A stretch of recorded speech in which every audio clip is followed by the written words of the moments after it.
وطن انفو میں خوش آمدید۔ قاضی حسین احمد کون تھے؟ ان کا طرز زندگی کیا تھا؟ پاکستانی سیاست میں ان کا کیا کردار تھا؟ قاضی حسین احمد کی دین کے لیے کیا خدمات تھے؟ دوستو، اگر آپ یہ سب جاننا چاہتے ہیں تو اس ویڈیو کو مکمل دیکھیں۔ نئے آنے والے دوستوں سے گزارش ہے کہ چینل کو سبسکرائب کریں، ویڈیو کو لائک کریں اور پسند آنے پر گروپس میں بھی شیئر کریں۔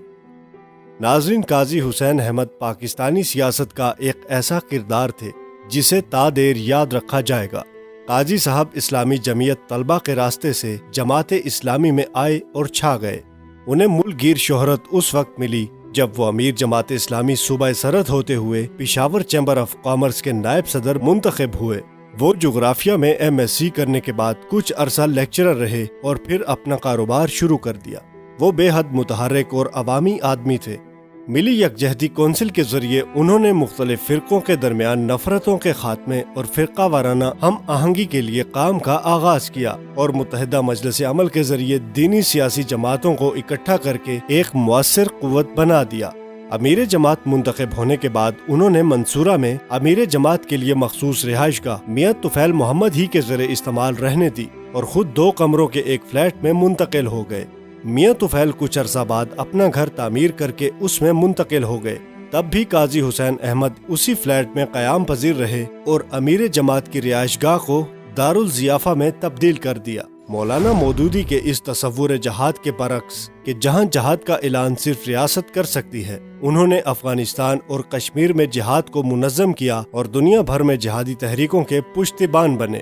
جماعت اسلامی میں رکنیت کی شرائط کو کافی نرم کر دیا، نوجوانوں کو بڑی تعداد میں رکن بنایا اور جماعت میں جہاں کہیں نامزدگی ہو سکتی تھی وہاں اسلامی جمعیت طلبہ سے فارغ یا نوجوان افراد کو لگایا۔ ان کے دور عمارت میں جماعت کے بعض بزرگوں کو شکایت تھی کہ قاضی صاحب نے دین پر سیاست کو حاوی کر دیا ہے۔ ان کی زیادہ توجہ سیاست پر ہے، لیکن اختلاف کرنے والے چودھری غلام جیلانی، نعیم صدیقی اور میاں طفیل محمد کے جنازے خود قاضی صاحب نے پڑھائے۔ جماعت اسلامی کے دیرینہ کارکنوں کو شکایت تھی کہ جہاد افغانستان اور جہاد کشمیر کے دوران قاضی صاحب ملک کی خفیہ ایجنسیوں کے ساتھ رابطے میں تھے، جو بعد میں تنظیمی اور سیاسی معاملات پر بھی اثر انداز ہوئے۔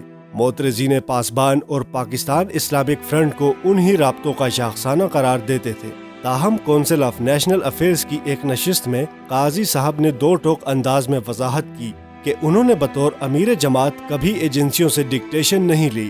اس نشست میں قاضی صاحب نے علامہ اقبال کے اردو اور فارسی اشعار پڑھنا شروع کیے تو شرکاء کو پہلی بار معلوم ہوا کہ وہ اقبالیات کے کتنے بڑے عالم ہیں۔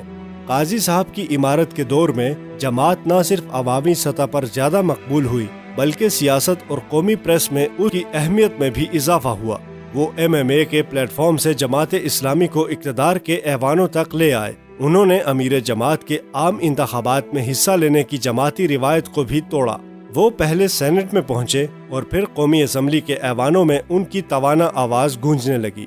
وہ جماعت اسلامی کی دعوت پھیلانے کے لیے تمام جدید حربوں کو استعمال کرنے کے حامی تھے۔ پاسبان اور پاکستان اسلامک فرنٹ کے دور میں انہوں نے جدید ترین آڈیو ویڈیو مشینری، بلند آہنگ ترانوں اور مہنگی اشتہاری مہم تک سب کچھ آزمایا۔ وہ اپنے واقف کاروں کے ہاتھ پر ہاتھ مار کر مصافحہ کرتے، نیم واقفوں سے آگے بڑھ کر گلے ملتے اور ناواقفوں کو مسکراتے ہوئے اور ہاتھ لہراتے ہوئے اس طرح خوش آمدید کہتے کہ لیڈر اور کارکن کے درمیان کے سارے فاصلے مٹ جاتے۔ وہ ہر دم کارکنوں کے درمیان رہتے اور لوگوں کی خوشی غمی میں آگے بڑھ کر خود شریک ہوتے۔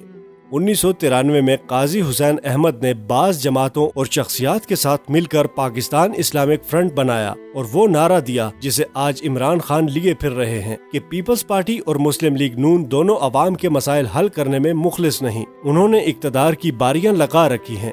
ان دنوں ظالموں قاضی آ رہا ہے کا نعرہ بہت مقبول ہوا۔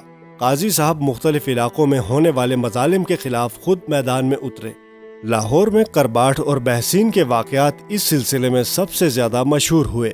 بھارتی وزیراعظم واجپئی کی پاکستان آمد کے موقع پر قاضی صاحب نے خود مظاہروں کی قیادت کی۔